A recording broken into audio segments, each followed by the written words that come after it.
حضرات محترم، آج ہم آپ کے سامنے عشر کے متعلق چند ایک ضروری مسائل ذکر کریں گے۔ ایسے مسائل ہیں کہ جن کا جاننا ہم تمام پر ضروری ہے، اور اگر ہم ان مسائل کو نہ سیکھیں تو بعض اوقات ایسا بھی ہو سکتا ہے کہ ہمارا عشر ضائع بھی ہو سکتا ہے۔ تو اس لیے یہ چند ایک مسائل ہیں، یہ سمجھیں ضروری لازم ہیں، مکمل طور پر آپ نے سننے بھی ہیں، اور ساتھ ساتھ سننے کے بعد زیادہ سے زیادہ لوگوں تک ان مسائل کو پہنچانا بھی ہے۔ سب سے پہلا مسئلہ یہ ہے کہ عشر جو دیا جاتا ہے تو کیا ٹھیکہ وغیرہ نکال کر بعد میں عشر دیا جائے، یا ٹھیکے کا معاملہ بعد میں کیا جائے گا، عشر پہلے ادا کیا جائے گا؟ تو اس کا جواب یہی ہے، پہلے عشر کا معاملہ کیا جائے گا، ٹھیکے کا حساب بعد میں کیا جائے گا، یعنی عشر دینے کے بعد ہی ٹھیکے کا حساب ہوگا، پہلے نہیں ہوگا۔ اور یہ مسئلہ ہدایہ جلد نمبر 1 صفحہ نمبر 219 پر موجود ہے۔ دوسرا سوال یہ ہوتا ہے عشر کتنا دینا ہوگا؟ تو اس کا جواب یہ ہے، اگر آدمی پانی وغیرہ خود لگاتا ہے، اخراجات تو جو ہے لگانے پڑتے ہیں، تو اس صورت میں 20واں حصہ عشر کا دینا ضروری ہوتا ہے۔ اگر پانی خود نہیں لگایا بلکہ بارش سے ہی وہ گندم وغیرہ اگی یا جو فصل ہے وہ اگی ہے، تو اس صورت میں 10واں حصہ دینا ضروری ہوتا ہے۔ اور یہ مسئلہ فتاوی عالمگیری جلد نمبر 1 صفحہ نمبر 186 پر موجود ہے۔ اور سوال یہ ہوتا ہے کتنی مقدار ہو تو عشر لازم ہوگا؟ تو اس کا جواب یہ ہے، مقدار تھوڑی ہو یا زیادہ ہو، جتنی ہو تو جتنی بھی پیداوار ہوگی تو عشر جو ہے دینا ضروری ہوگا، اور یہ مسئلہ بھی مذکورہ حوالہ میں موجود ہے۔ اب سوال یہ ہوتا ہے کہ عشر کی رقم مدارس میں دیں تو کون سا طریقہ اختیار کرنا چاہیے؟ تو اس کا جواب یہ ہے، بہتر طریقہ تو یہی ہے کہ اگر ہم مدارس میں عشر دیتے ہیں تو پہلے حیلہ تملیغ کر لیں، حیلہ تملیغ کرنے کے بعد ہی عشر وغیرہ مدارس میں جمع کرا دیں۔ باقی یہ ہے کہ اگر آپ عشر کی رقم یا عشر کے دانے گندم وغیرہ یا زکوٰۃ کی رقم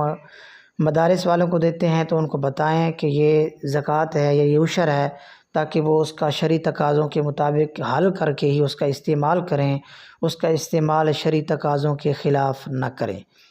باقی یہ اگر وہ اس کا استعمال شرعی تقاضوں کے خلاف کریں گے، یعنی حیلہ تملیغ نہیں کریں گے، حیلہ شرعی نہیں کریں گے، تو اس کا استعمال کرتے رہیں گے تو وہ گناہ گار ہوں گے۔ تو جتنا انہوں نے حیلہ شرعی طریقے کے بغیر، یعنی حیلہ شرعی کیے بغیر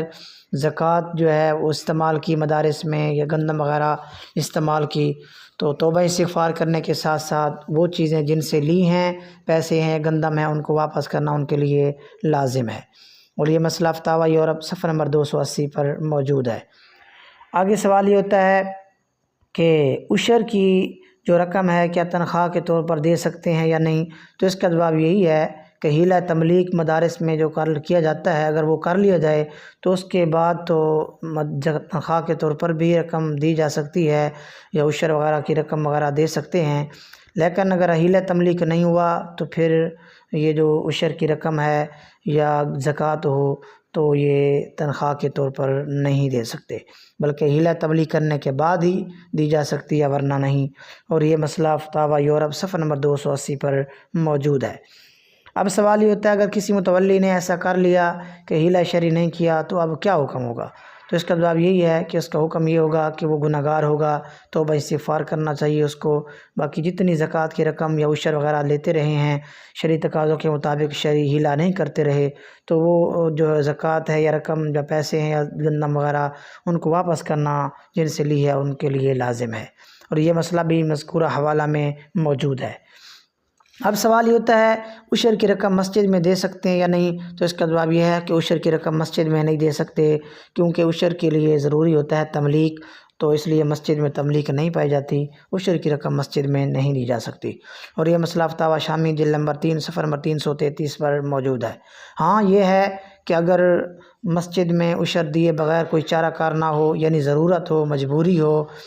یعنی اتنی مجبوری ہو کہ اگر عشر کی رقم وغیرہ نہیں دی جاتی تو مسجد کا انتظام بالکل چل ہی نہیں سکتا، یعنی مسجد میں امام صاحب کی تنخواہ دینی ہوتی ہے یا مسجد میں تعمیر ہو رہی ہے، یعنی اس کے بغیر کوئی چارہ کار ہے نہیں، وہاں کے لوگ غریب ہیں، عشر دیے بغیر کوئی معاملہ نہیں ہو سکتا، تو مجبوری کے تحت پھر یہ ہوگا کہ ہیلہ تملی کر لیا جائے، ہیلہ کرنے کے بعد پھر اس کی رقم جو عشر وغیرہ کی جو گندم وغیرہ یا جو چیز ہو تو مسجد میں آپ دے سکتے ہیں، ہیلہ تملی کے بغیر نہیں دے سکتے۔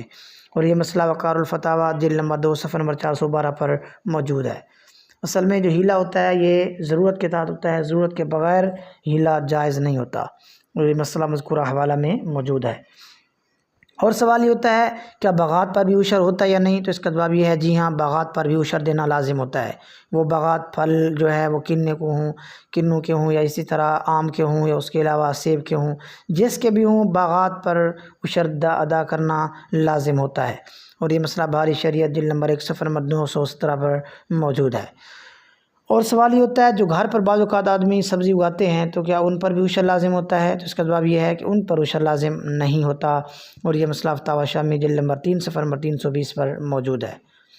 اب سوال یہ ہوتا ہے کہ عشر نکالنے کے لیے جو اخراجات ہوتے ہیں کیا ان کو مینس کیا جائے گا، یعنی گندم کی کٹائی کی اجرت ہوتی ہے یا اسی طرح تھریشر کی اجرت ہوتی ہے یا اسی طرح جو لوگ اس میں اجرت میں مزدوری کا کام کرتے ہیں ان کی اجرت ہوتی ہے۔ مقصد یہ ہے کہ جو اخراجات ہوتے ہیں تو کیا ان کو نکالنے کے بعد عشر دیا جائے گا یا پہلے عشر کا حساب کیا جائے گا، تو اس کا جواب یہ ہے کہ پہلے عشر کا حساب کیا جائے گا، سارے معاملات اخراجات بعد میں ہی کیے جائیں گے۔ اور یہ مسئلہ ہدایات جلد نمبر 1 صفحہ نمبر 219 پر موجود ہے۔ اور سوال یہ ہوتا ہے کہ جو ٹھیکے پر زمین لی جاتی ہے تو اس کا عشر کس پر لازم ہوتا ہے، مالک زمین پر لازم ہوتا ہے یا جو شخص زمین ٹھیکے پر لیتا ہے اس پر لازم ہوتا ہے، تو اس کا جواب یہ ہے کہ جو شخص زمین ٹھیکے پر لیتا ہے تو عشر اسی پر ہی لازم ہوتا ہے، مالک زمین پر لازم نہیں ہوتا۔ اور یہ مسئلہ بحری شریعت جلد نمبر 1 صفحہ نمبر 921 پر موجود ہے۔ اور سوال یہ ہوتا ہے بعض اوقات فصلوں میں جو کاشتکاری لوگ کرتے ہیں، فصلیں اگاتے ہیں تو اس میں بعض اوقات فصلوں میں شہد جو ہے بیٹھ جاتا ہے، لوگ شہد اتارتے ہیں، تو کیا اس پر بھی عشر لازم ہوتا ہے، تو اس کا جواب یہ ہے جی ہاں بالکل اس پر بھی عشر دینا لازم ہوگا۔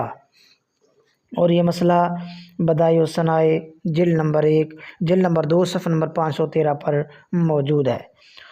اور سوال یہ ہوتا ہے بعض اوقات ایسا ہوتا ہے کہ اگر شخص اخراجات وغیرہ نکالتے ہیں تو کوئی رقم بچتی نہیں ہے، یعنی گندم جو ہے وہ مکمل اخراجات میں جاتی ہے، تو کیا پھر بھی عشر دینا ضروری ہوگا، تو اس کا جواب یہ ہے جی ہاں بالکل پھر بھی عشر دینا ضروری ہوگا۔ اور یہ مسئلہ ہدایہ کا جو میں نے پہلے حوالہ دیا ہے اسی میں موجود ہے۔ اور سوال یہ ہوتا ہے عشر کن کو دے سکتے ہیں کن کو نہیں دے سکتے، تو اس کا جواب یہ ہے کہ جن کو زکوٰۃ دے سکتے ہیں ان کو عشر بھی دے سکتے ہیں، جن کو زکوٰۃ نہیں دے سکتے تو ان کو عشر بھی نہیں دے سکتے۔ تو باقی رشتہ داروں میں بہن بھائیوں کو عشر دیا جا سکتا ہے، خالہ پھوپھی اگر یہ شریف فقیر ہیں یعنی ان پر عشر لگتا ہے، زکوٰۃ لگتی ہے تو ان کو عشر دیا جا سکتا ہے۔ تو باقی زوج اپنے خامند کو عشر نہیں دے سکتا، اور اسی طرح بیوی جو ہے وہ اپنے خامند کو عشر نہیں دے سکتی، یعنی جن کو زکوٰۃ دی جا سکتی ہے ان کو عشر بھی دیا جا سکتا ہے، جن کو جو ہے عشر وغیرہ یا زکوٰۃ نہیں دی جا سکتی تو ان کو عشر بھی نہیں دیا جا سکتا۔ اور سوال یہ ہوتا ہے کہ بیوہ عورت ہے اور غریب ہے تو کیا اس کو عشر دے سکتے ہیں، تو اس کا جواب یہ ہے جی ہاں بالکل شریف فقیر ہیں تو ان کو عشر دیا جا سکتا ہے۔ اور یہ مسئلہ فتاویٰ عالمگیری جلد نمبر 1 صفحہ نمبر 187 پر موجود ہے۔ اور سوال یہ ہوتا ہے اگر کوئی شخص قرض دار ہو، یعنی اس نے بہت زیادہ قرضہ دینا ہے، اب اس کی جو گندم کی آمدن ہے اگر یہ مکمل بھی قرضے میں دیتا ہے تو پھر بھی قرضہ ختم نہیں ہوتا، تو کیا پھر بھی اس پر عشر دینا ضروری ہوگا، تو اس کا جواب یہ ہے جی ہاں بالکل پھر بھی عشر دینا اس پر لازم ہوگا۔ اور یہ مسئلہ فتاویٰ شامی جلد نمبر 3 صفحہ نمبر 314 پر موجود ہے۔ اور سوال یہ ہوتا ہے کہ بٹائی پر جو زمین لی جاتی ہے یعنی حصے پر جس کو کہتے ہیں، اس میں مالک زمین کا دوسرا حصہ ہوتا ہے یا تیسرا حصہ ہوتا ہے، تو اس میں عشر کا اعتبار کیسے ہوگا، تو اس کا جواب یہ ہے کہ اس میں جس کی جتنا حصہ آئے گا اس کے مطابق ہی وہ اپنا عشر ادا کرے گا۔ اور یہ مسئلہ فتاویٰ رضویہ جلد نمبر 10 صفحہ نمبر 216 پر موجود ہے۔ اور سوال یہ ہوتا ہے کہ کیا چارے پر بھی عشر لازم ہوتا ہے، تو اس کا جواب یہ ہے جی ہاں، جو گھاس وغیرہ اگاتے ہیں جانوروں کے لیے چارہ وغیرہ خود اگاتے ہیں تو اس میں بالکل عشر دینا ضروری ہوتا ہے۔ اس میں جو لوگ یہ سمجھتے ہیں کہ یہ ان پر عشر لازم نہیں ہوتا، یہ ان کی غلط فہمی ہے، تو بہرحال ان پر بھی عشر دینا یعنی گھاس پر چارے پر بھی عشر دینا ضروری ہے۔ اور یہ مسئلہ فتاویٰ شامی جلد نمبر 3 صفحہ نمبر 316 پر موجود ہے۔ اور سوال یہ ہوتا ہے کہ عشر اگر نہ دیں تو کیا وہ گندم وغیرہ استعمال کرنا حرام ہوتی ہے؟ تو اس کا جواب یہ ہے کہ اگر عشر ادا نہیں کیا تو جتنا تک ہو سکے جلدی اس گندم کا عشر ادا کیا جائے، اب بھی ادا کر لیا جائے۔ تو باقی یہ مسئلہ کہ اگر عشر ادا نہیں کیا تو گندم حرام کیا ہے، ایسا تو معاملہ نہیں۔ باقی یہ ہے کہ جتنا تک ہو سکے اس کو عشر، جتنا جلدی ہو سکے عشر ادا کرنا اس کے پر لازم ہے، اور یہ مسئلہ فتاوی اہل سنت صفحہ نمبر 503 پر موجود ہے۔ اب سوال یہ ہوتا ہے کہ کیا بھوسے پر بھی عشر لازم ہوتا ہے، یعنی توڑی بھوسا، تو کیا اس پر بھی عشر دینا لازم ہوتا ہے؟ تو اس کا جواب یہ ہے، اگر آدمی نے جس نے گندم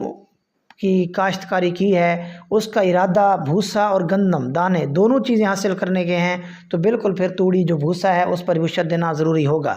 اگر اس کا ارادہ صرف گندم کا تھا، یعنی بھوسے کا ارادہ نہیں تھا، تو پھر اس صورت میں بھوسے پر، توڑی پر عشر دینا ضروری نہیں ہوگا، اور یہ مسئلہ تبیین الحقائق جلد نمبر 1 صفحہ نمبر 292 پر موجود ہے۔ اب سوال یہ ہوتا ہے کہ عشر امام صاحب کی تنخواہ میں دے سکتے ہیں، یعنی اس مسجد کا امام صاحب ہیں یا مدارس کا امام صاحب ہیں، تو کیا ان کو عشر کی رقم دے سکتے ہیں؟ تو اس کا جواب یہ ہے کہ عشر کی رقم سے تنخواہ وغیرہ نہیں دے سکتے، یعنی امام مسجد ہو یا مدارس کا جو ہے استاد صاحب ہو، عشر کی رقم سے آپ تنخواہ، عشر جو ہے، عشر کے دانے جو ہیں آپ تنخواہ کے طور پر نہیں دے سکتے۔ یعنی امام صاحب کو اگر دینا چاہتے ہیں، ویسے اگر وہ شریف فقیر ہیں تو عشر کی رقم یا دانے وغیرہ تو آپ دے سکتے ہیں۔ باقی یہ ہے کہ اگر تنخواہ کے طور پر دیتے ہیں تو تنخواہ کے طور پر دینا جائز نہیں ہے، اور یہ مسئلہ فتاوی عالمگیری جلد نمبر 1 صفحہ نمبر 190 پر موجود ہے۔ یعنی یہ ایسے مسائل ہیں جو اہم ہیں، جو کہ جاننا ہم پر لازم ہے۔ اب سوال یہ ہوتا ہے، تو ایک آدمی ہے، اس کی جو عشر کا معاملہ، گندم اس کی 2-3 جگہ پر ہے، تو کیا وہ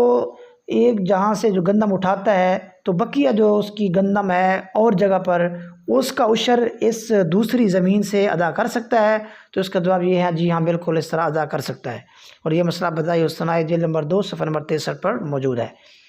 اور سوال یہ ہوتا ہے، اگر کوئی شخص عشر کی جگہ، یعنی جو گندم ہوتے ہیں، پیسے دے دیتا ہے یا کوئی سامان دے دیتا ہے تو کیا اس طرح دے سکتا ہے؟ تو اس کا جواب یہ ہے، جی ہاں بالکل دے سکتا ہے، اور یہ مسئلہ بھی مذکورہ حوالہ میں موجود ہے۔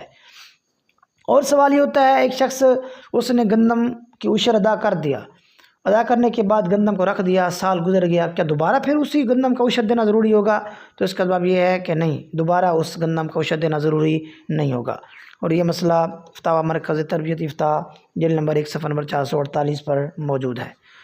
اور سوال یہ ہوتا ہے، ایک شخص ایسا ہے کہ جو گندم کا اس نے عشر ادا کر لیا، عشر ادا کرنے کے بعد اس گندم کو بیچ دیا، پیسے اس نے رکھ دیے، سال گزر گیا اور پیسے اتنے ہیں کہ جو نصاب کو بھی پہنچتے ہیں، تو کیا اس رقم پر زکوٰۃ ہوگی؟ تو اس کا جواب یہ ہے، جی ہاں بالکل اس رقم پر زکوٰۃ دینا اس پر لازم ہوگا، اور یہ مسئلہ مذکورہ حوالہ میں موجود ہے۔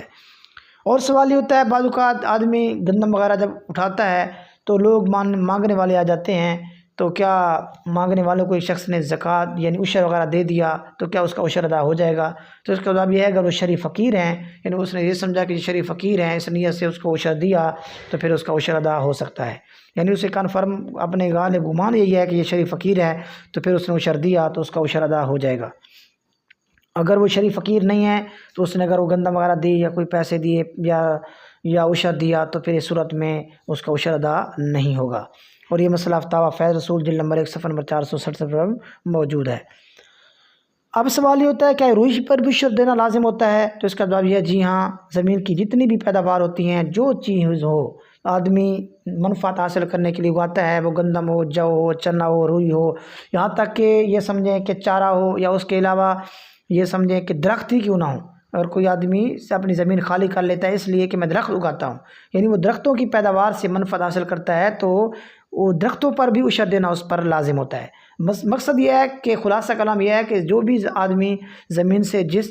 منفعت حاصل کرنے کے لیے جو بھی چیز اگاتا ہے تو اس کا عشر دینا اس پر لازم ہوتا ہے، وہ سبزی ہو یا جو ہے وہ چارہ ہو یا درخت ہوں، چنے ہوں، گندم ہو، جو ہو، جو چیز مرضی ہو۔ تو یہ مسئلہ حبیب الفتاوی جلد نمبر 1 صفحہ نمبر 648 پر موجود ہے۔